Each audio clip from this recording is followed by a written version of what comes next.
Maria Hatina police સ્ટેશનના નવનિયુક્ત પીઆઈની ઉપસ્થિતિમાં શાંતિ સમિતિની બેઠક સાથે શુભેચ્છા મુલાકાત કરી આવકારતા આગેવાનો। Maria Hatina police station update થઈ પીઆઈનું પોલીસ સ્ટેશન બનતા પ્રથમ પીઆઈ પદ પર મિતુલ પટેલની નિમણૂક નવનિયુક્ત પીઆઈની શુભેચ્છા મુલાકાત કરતા ભાજપ પ્રમુખ મહેશ રાઠોડ, દેવજી બેરા, હમીરસિંહ સિસોદિયા, પ્રવીણ પાઠક, મહેન્દ્ર ગાંધી, દોલુ સિસોદિયા સહિત આગેવાનોએ શાલ અને પુષ્પગુચ્છથી સન્માનિત કરી આવકાર્યા।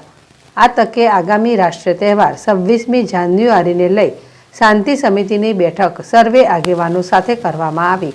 આ તકે આગેવાનો દ્વારા નવનિયુક્ત પીઆઈ મિતુલ પટેલની કાર્યકાળમાં શહેર તથા તાલુકામાં કાયદો વ્યવસ્થાનું પાલન થાય તેવી અપેક્ષા વ્યક્ત કરી હતી અને જે પીઆઈ દ્વારા આવકારવામાં આવેલ।